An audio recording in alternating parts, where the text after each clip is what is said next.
feel a little bit like a fraud, really, honestly, if there's people trying to tell me everything's going to be okay. And like, yeah, thank you for being supportive. I do know that. But at the end of the day, I just got knocked out. Pretty trash.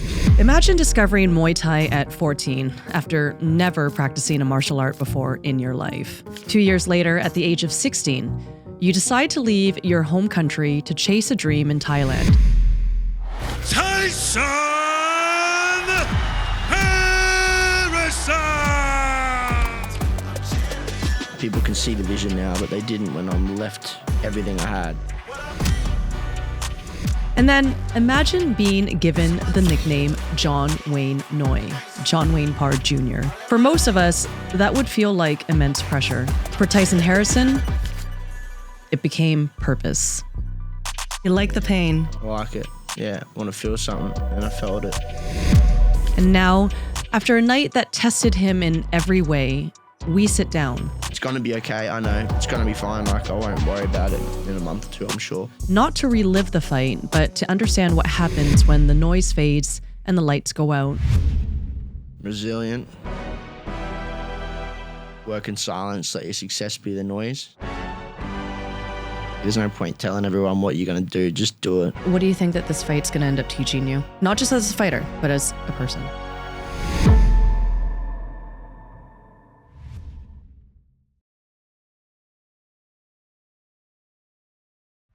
Imagine discovering Muay Thai at 14 after never practicing a martial art before in your life. 2 years later, at the age of 16, you decide to leave your home country to chase a dream in Thailand, where you have to learn the language, the rhythm, and the discipline of a culture built on fighting tradition. And then imagine being given the nickname John Wayne Noi, John Wayne Parr Jr. For most of us, that would feel like immense pressure. For Tyson Harrison, it became purpose.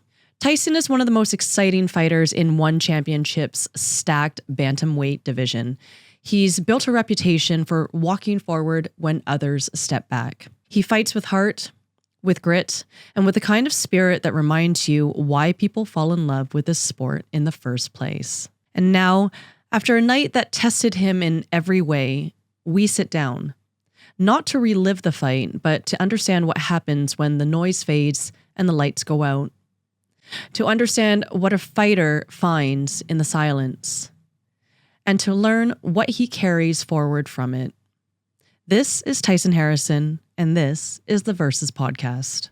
Tyson, thank you so much for joining us today. I know it's been a big week. It's an honor and a privilege to have you here, especially after such a big event. So, Thank you. Yeah, thank you. So we usually start off the podcast with a signature question. After this episode, what's one thing that you want our listeners to see differently about the fight, whether that's in life or in the ring? Just keep going, simple as that. And yeah, time heals everything. And yeah, sometimes it's hard to sort of believe that because you wonder why it's taken so long, but eventually it does get better.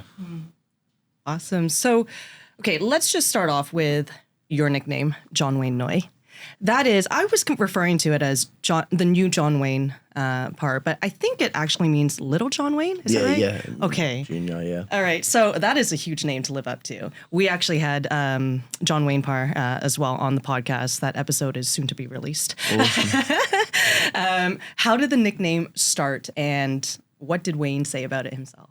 Yeah, so it came from Pitu Sanctin. So yeah, before he passed, he had a plan just to sort of have, my career sort of take off a little bit faster, was having the character sort of, and he said he's got a plan, and he just said because they knew each other quite well, so yeah, he had some similarities seen from me, whether it was training and just the way I carry myself, and even look a little bit like him when he was younger.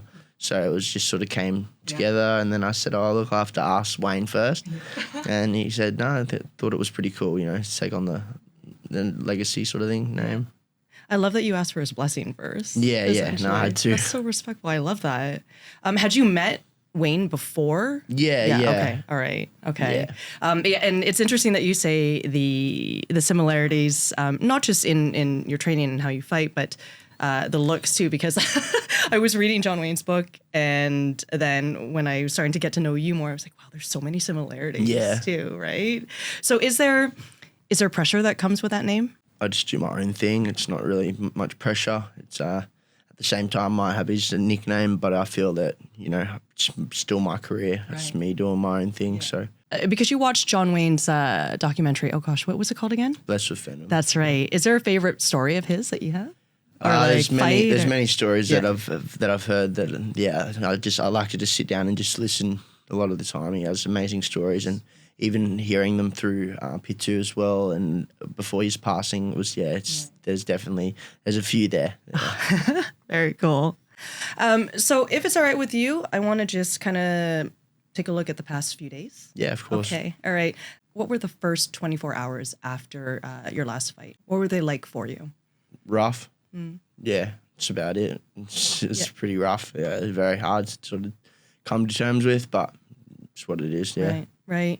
So you pretty quickly put something up on Instagram on the stories, apologizing, but then also saying you were going into hibernation mode, which I applauded and I respected.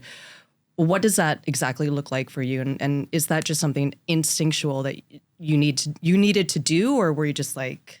Well, I just know that when I say that, I mean, there's like hundreds of messages that I can't even go on my phone because if I'm not thinking about that, getting knocked out, and your dad seeing you unconscious on the ground, it's not the best thing. Mm-hmm. But it was something I didn't really know how to do. Like, I've never been through it before, but it's whatever. When I say hibernation mode, I just mean sorry for not replying to all the messages. I can't even look at my phone right now. Mm-hmm. And I mean, that takes an incredible amount of strength too, to just say, I need time to myself, and this is a boundary, right? So again, we completely applaud that. I was there at the fight. I mean, you showed so much grit and determination. I think I lost my voice a little bit too there. Okay, can we go back to last Friday then? Because you just referred to or talked about, your dad seeing you get knocked down. That's never happened. Yeah, right? No. Okay. What was, when you came to, what is that like? What was that like? What was the first thing that you thought? It was shit. Yeah. It was terrible. More just, first thing that came to my mind was I don't know, I just didn't want, I was just worried about what everyone else was thinking, how they feeling about it. When I say everyone else, I don't care about people in the crowd. But honestly, when it comes to that deep feeling like that, it was more just, you look at your corner and there's no one there anymore because the tires set off a little bit different. And it's pretty hard, They don't really, it's just they deal with it differently, tires, and I don't know, I do everything for Pitu. And it's sort of first thing came to my mind, it's how could he be proud of that, Yeah. But it's whatever. Oh man, I'm getting emotional. No, that's right. I'm getting emotional. Yeah, it's all good. Because it's so honest. Thank you for sharing this with us. Oh my God. You're all good. I got emotional too on Friday when I was watching you.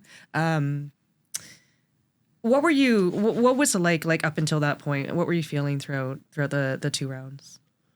You feeling strong? Were you feeling I felt, I don't know. It was just it's I don't know why I know what to do, and I was completely coherent. I saw everything hit me straight in the face, and it was just a weird thing where I know exactly what I need to do, but sometimes your body doesn't let you do it. Right. And it looks like, from the outside perspective, that, that he was just I don't know, someone said to me, they go, oh, don't worry, it was a mismatch. And that there really took me the wrong way, because it's no, that's not the truth at all, and it doesn't matter, I don't need to explain it. No, it wasn't a mismatch. He was just on the night. Yeah, he beat me. That's it. But whether I'm up myself or not, I still feel like I'm better than, these people. Yeah. But it's whatever. Doesn't matter. It happened. So. Yeah. Sometimes the night just doesn't go your way, right? Exactly. Yeah. And I mean, you felt really good with your training camp, with the fight camp. You said that all on your Instagram. You seem very, That's what made it hard. Good. Yeah, just everything. before this, there's every time that I've lost, there's always been something behind it that I felt that had a big part of it. Ah, okay. And this one there's no excuse at all. Right. Just I had a great camp. Everything was perfect. Yeah. So why wouldn't it work out, you know? Yeah.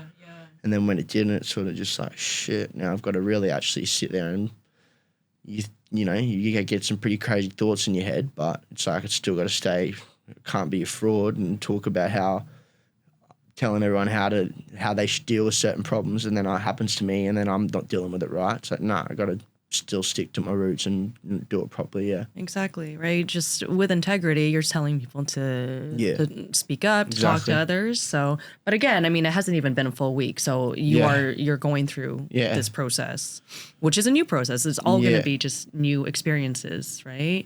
It seemed really quick, your July fight against Can do, yeah. That's it. And then you were fighting again. Is that normal to have like such quick fights? And Yeah. I just wanted to it was all set out. It was all set in stone what was going to happen. I see. And it was all planned out. Bang, bang, bang, fight.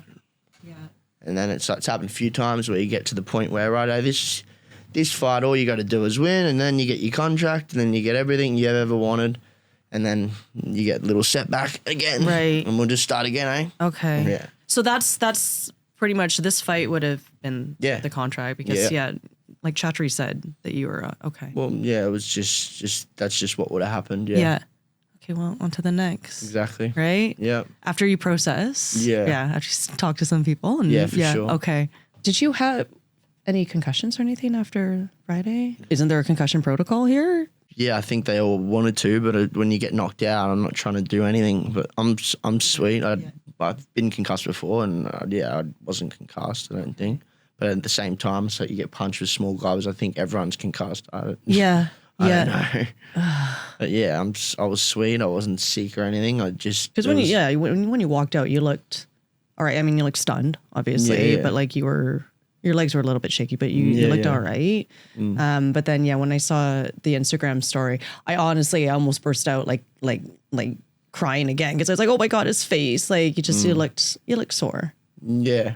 But again, it was not physical. It was painful. Yeah. Did you get on the flight to Koh Samui like right after, or is it the morning after? I didn't sleep that night. Just went straight that morning. The next morning, couldn't sleep for a few days. Just couldn't sleep. There wasn't a time I had to be doing something, or else my mind didn't. Yeah, you can't not think about it. So. But I'm all right now. I had a good sleep last night. So, yeah. Okay, see, this is why, too. I was like, I don't know if he's going to actually come on the podcast or not. I said I would. So yeah. Yeah. Well, honestly, that's what we were all saying. I said he's a professional. And I was like, I think, like, this is his job. Like, he sees it as, so.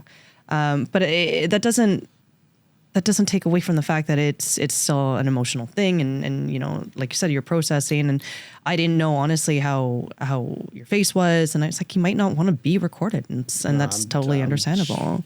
I'm sweet. Yeah. It's all good. So when you said you weren't sleeping, like were you replaying everything? Were you thinking about, I should have done this, I should have done that, or just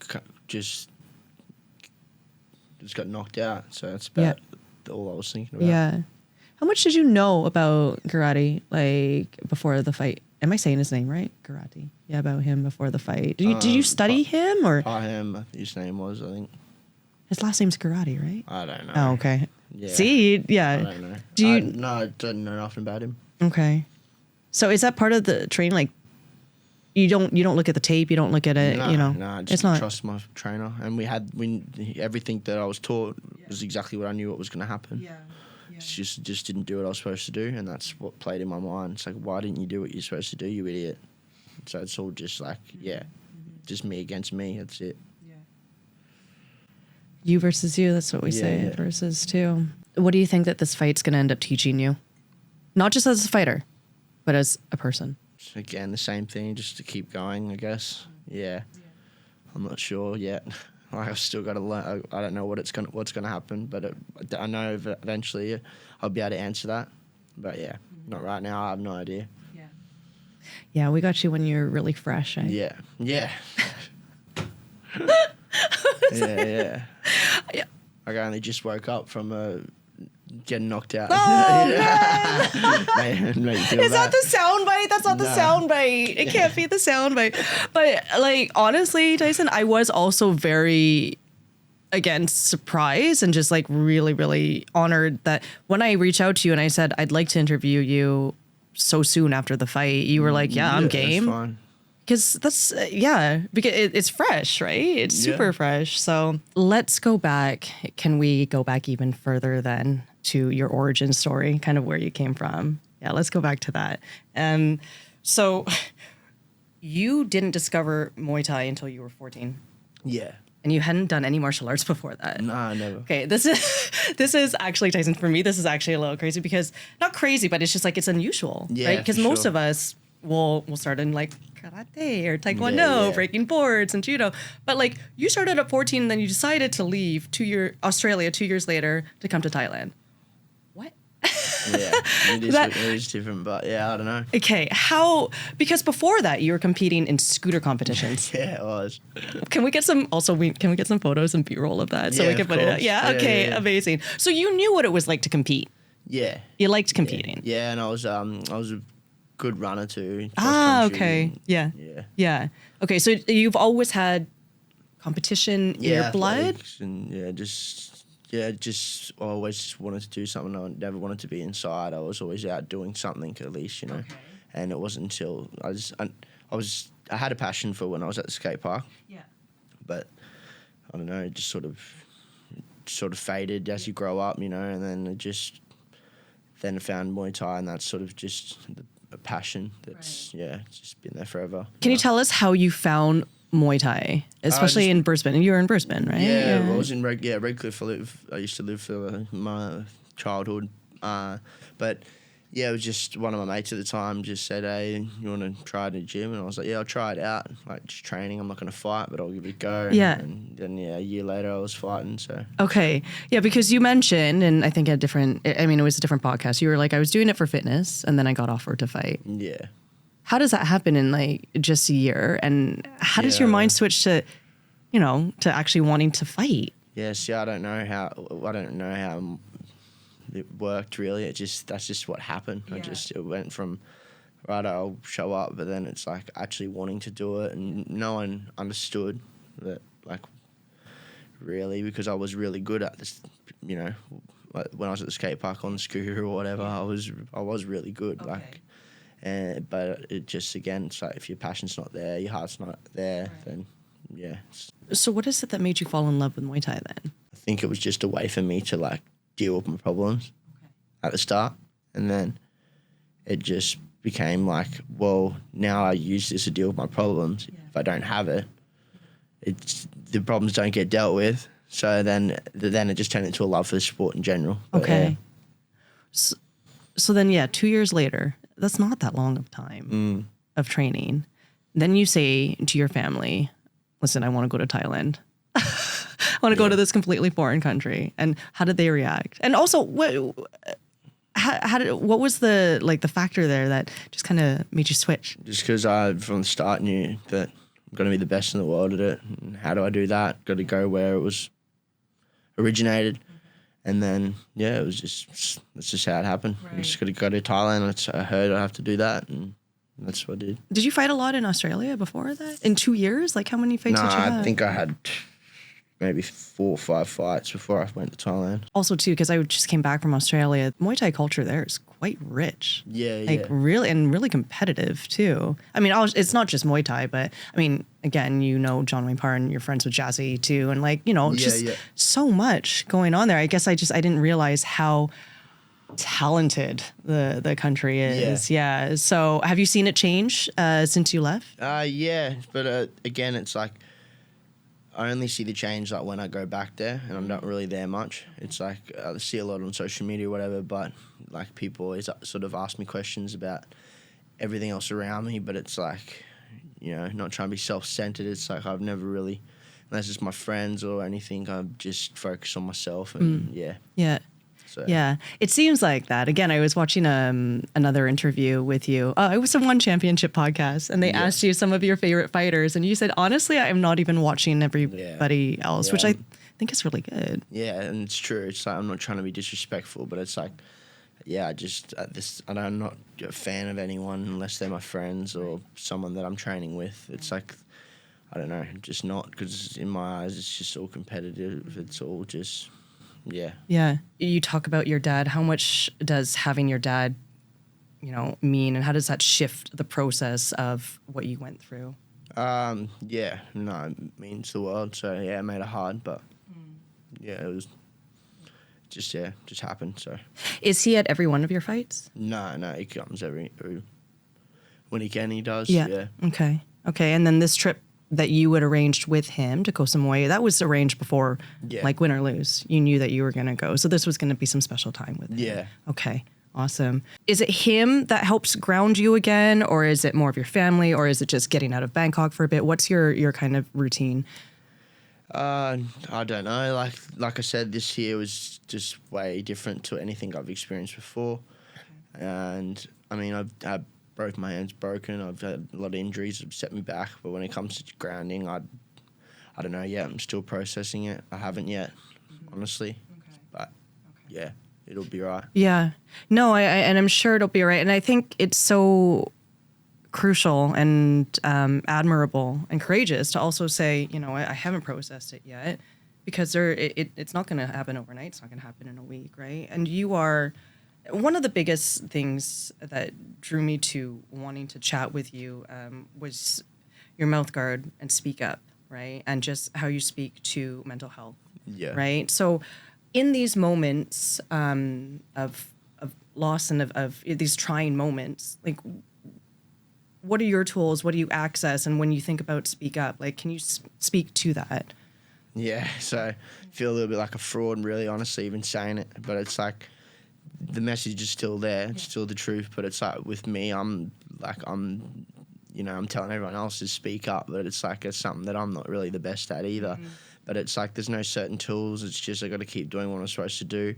And that's simple as it is. You've got to be real as well. You can't just sit there and be positive about everything. There's people trying to tell me how everything's going to be okay. And like, yeah, thank you for being supportive. I do know that. But at the end of the day, I just got knocked out, And like, that's pretty hard for me to deal with. And it's going to be okay, I know. But just right now, I'm just got to process it and get through it. And it's going to be fine. Like, I won't worry about it in a month or two, I'm sure.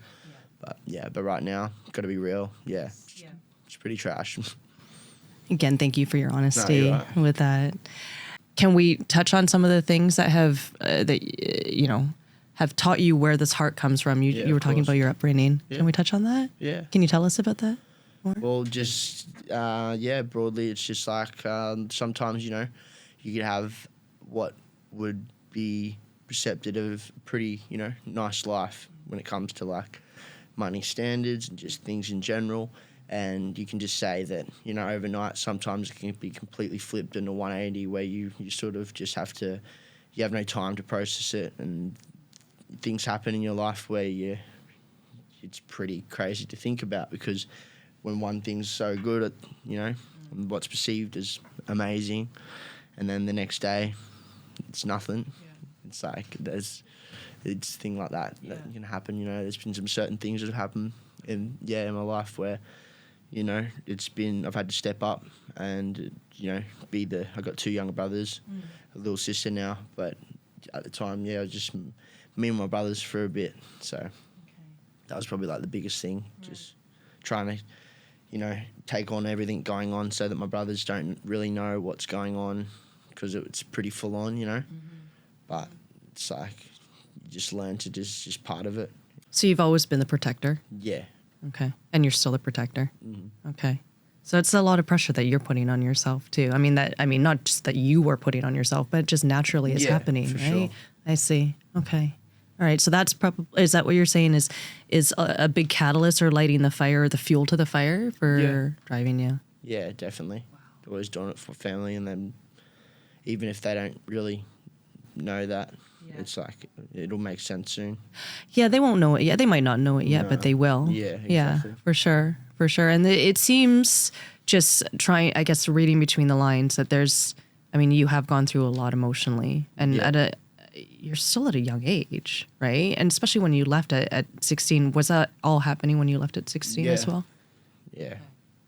Okay. But it was like, you get to a point where, you know, you can only sort of do so much, and I'm putting my career on hold because of certain things. I know what I need to do, and it's like, it's okay to be selfish sometimes. Yeah. It really is, especially when the selfish, it's like, but how, again, like how, like it looked selfish on my behalf, because it looked like he's running away from his problems, you know, to, you know, have a holiday in Thailand. That's how it looks, but it's like, that's far from the truth. I'm there, I'm doing everything I can to build something on myself, you know, so that makes it easier for everyone eventually, you know. When I was talking to John Wayne Parr, he said, I asked him pretty much the same thing. He said, well, you know, poverty is a hell of a motivator.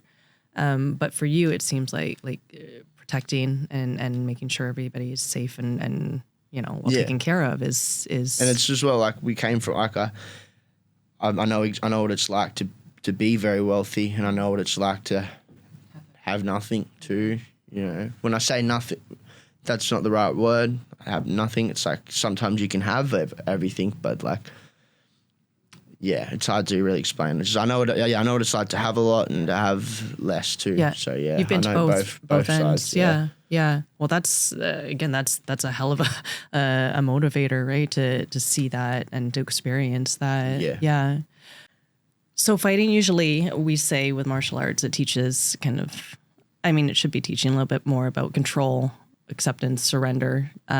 Did you learn anything about that in this particular week? Control, surrender, acceptance. Acceptance. I have to accept it.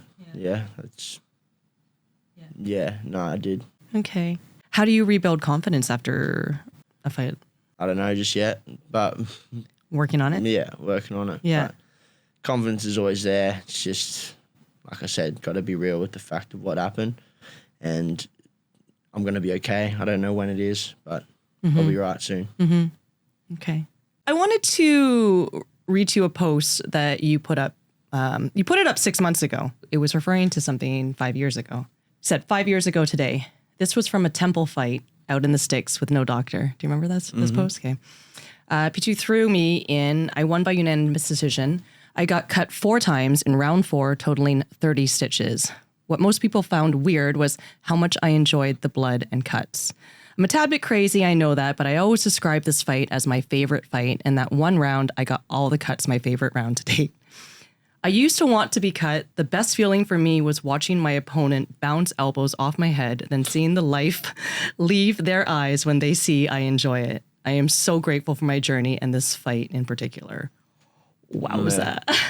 We will put up photos of that too.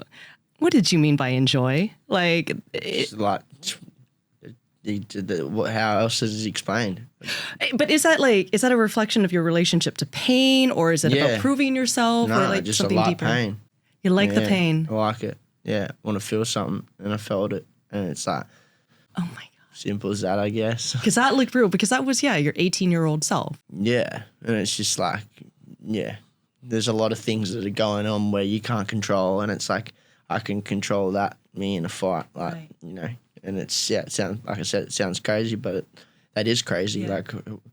Like what a weirdo, like, you know, really, like, thinking of that, but it's like, no, it's true. Like, I like it. Yeah. For sure.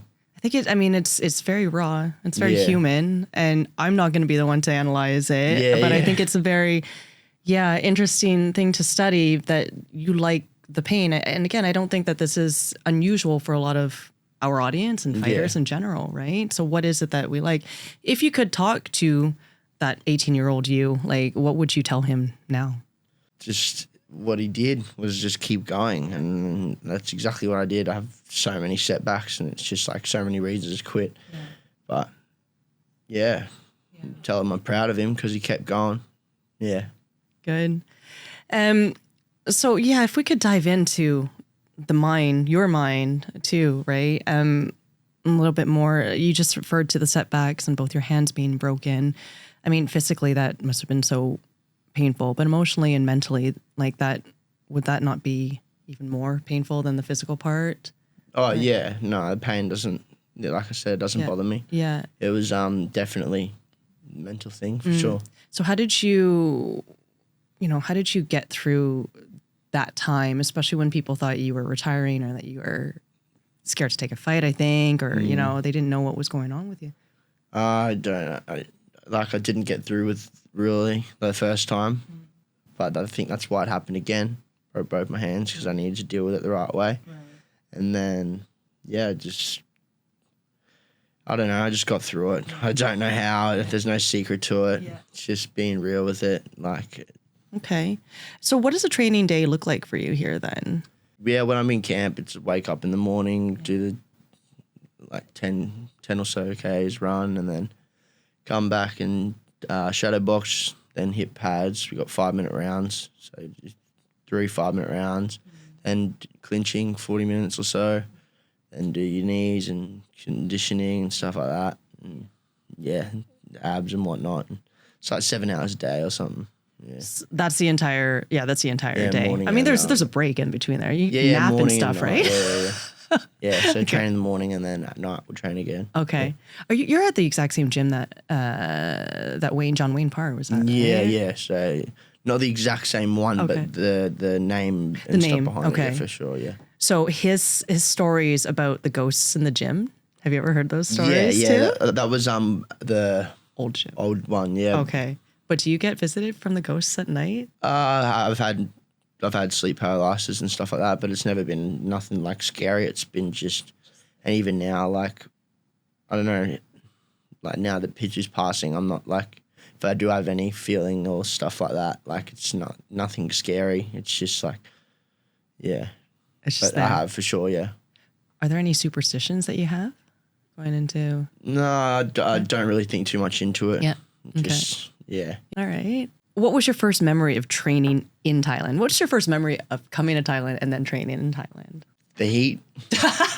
Yeah. Probably. I guess so, right? The heat, the humidity. Yeah. Yeah. Definitely. Just remember walking out of the airport and just the air, I remember, Yeah, it just hits you. Holy, yeah. That'd be my first memory for sure. Okay.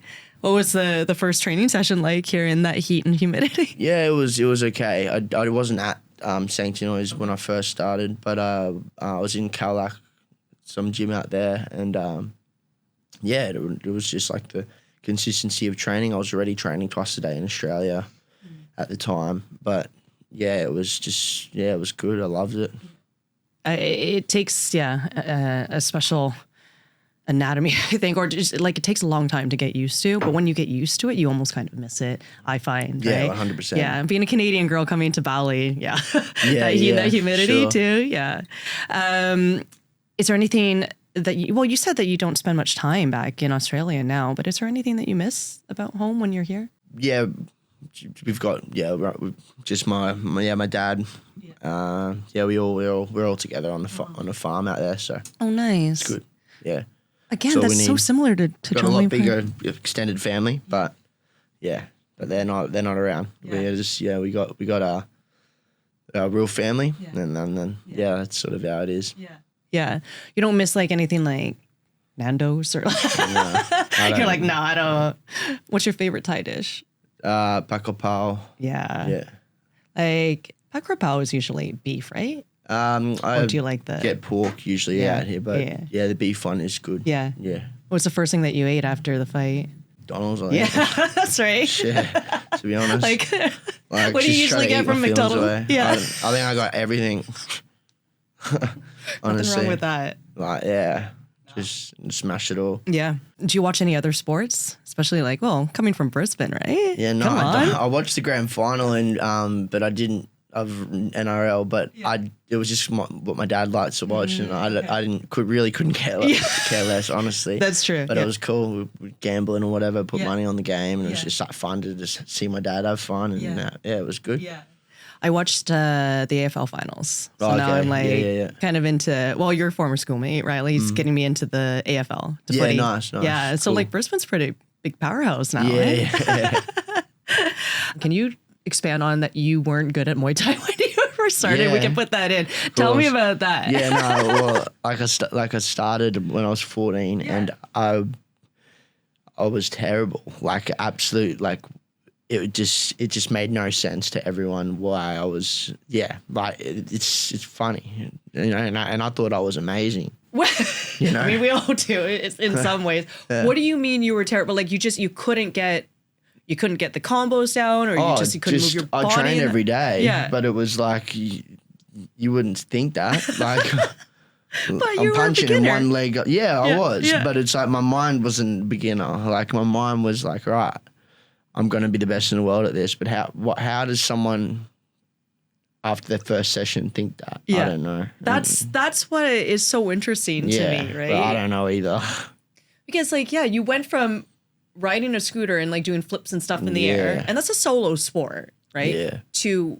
To actual contact sports as a 14-year-old, right? Where you might not have as much, or others might not have as much, you know, composure, and you're probably just like full on going and sparring and stuff, right? Yeah.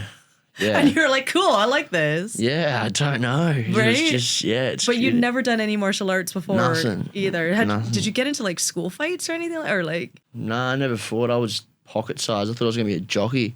really? Oh, yeah. I would never thought I'd be a fighter. I was 40 kilos at 16. Like, Oh my God. Yeah. But now you're like, you're 6 foot now yeah, I too. know. Like, It's like holy shit. people when I went missing or left, you know, left school, Yeah. like they're like, when I come back and they see me now, they're like, when did you grow? Yeah. Like, you know, Yeah. like, yeah, just it's how it is. Yeah, I don't know. That's right. You left school, right? At 16. yeah. And yeah, your parents were totally cool with that. Yeah, well, I left to be like we had a multi-billion-dollar construction business, very successful, you know.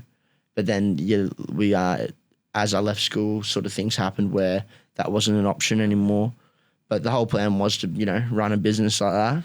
But glad it didn't happen because say. I'm here doing this. Yeah. So. Yeah. Could you like, wow. Do you ever think back and kind of go, whoa, what would my life have been like if I was managing this company or in this business, like 9 to 5? Sure. Yeah. Yeah, be miserable. And not living this life in Thailand. And so people, even now, like people, like now it only makes sense until it works out, you know. And it's like it hasn't. Yeah, it's like obviously it's working out for me now, but when you know weigh up the options of like what I could have had in Australia, like I was making a lot of money shop fitting, which is like construction for doing all of the shopping centers and whatever. Okay. And, you know, I was making a lot of money and then I'm leaving there to come pay money to train and just didn't make sense. But it's like it didn't need to, but it does now. You know, the story always makes sense once it's right. Yeah. I mean, you don't always, you're not writing the ending right now. You're still in that story. You're still writing it. But it's right? like people can see the vision now, but they didn't when I'm left everything I had. Like, yeah. They'll never understand that because they you know won't. what? It's not safe. Yeah, too, exactly. Right? That's the other thing. Yeah. And then you're also going into a sport that doesn't seem safe. And I think to a lot of people, like it, when you don't have that safety net, then it becomes completely illogical. And what the hell are you doing? Right. Exactly. Yeah. It's easy to question too, but it's nobody else's story but your own. And it's not up to them to like, they don't need to understand it. No, exactly. That's what I mean. That's coming back to me saying like, you know, talking to people saying how I'm going to be the best in the world or whatever. It's like at the end of the day, it doesn't matter. Like, I'm just wasting my breath. I realized like, again, just work in silence, do what you're supposed to do. It doesn't matter. Who cares if people believe in you or not. Like just make it happen. And then you see all these people that will question you and laughing at you. For now everyone wants to be my friend. Yeah. It's like, but I see that. I know exactly what's going on. Yeah. Funny how people come out of the woodworks, right? It's like, oh, this is, you know, it's, Yeah. And to be clear, when I said now you're living this life in Thailand, because we talked about this at the beginning of the episode, it's not like you're on a beach every day and just like just hanging out with some coconuts and some girls and stuff like that. What I meant by that is that you're living your passion and your dream, and there's going to be pain physically, emotionally, mentally, but at least you're like you got out, you're doing right, and you're pursuing something that it takes a lot of bravery and courage. 100%. Yeah, that's super cool, Tyson. Awesome.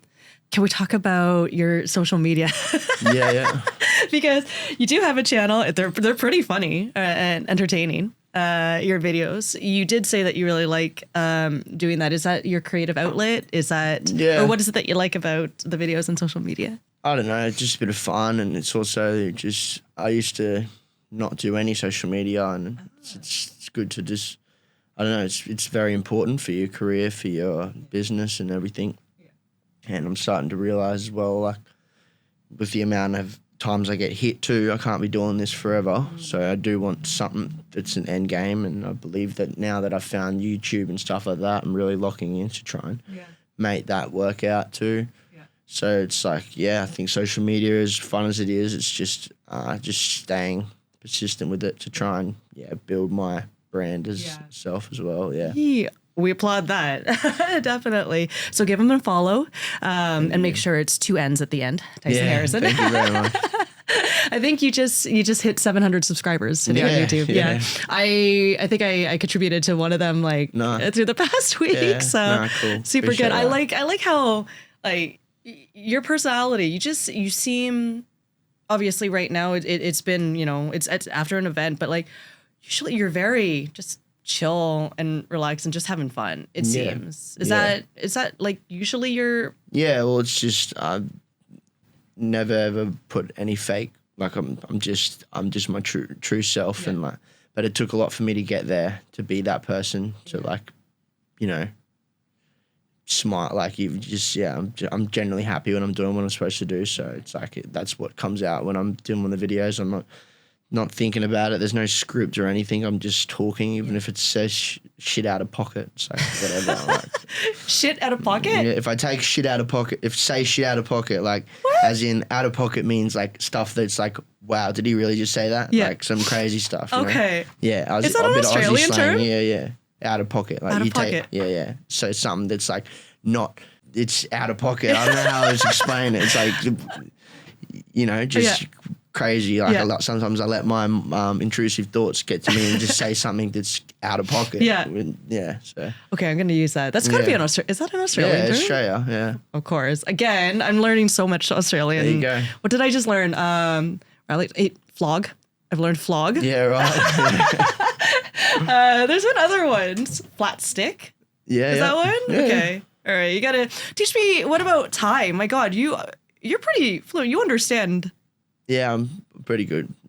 Pretty experienced in Thai. Do you know what I love? I was watching the One Championship podcast with you, and of course they have the translator in the middle, you on one side, and then the Thai host on the other, and you're just nodding along because you completely understand what they're saying. Yeah. And I didn't realize that you were actually fluent in Thai, but then I went, oh shit! But you've been here for almost 10 years. I'm not fluent, but I don't tell people I can speak Thai.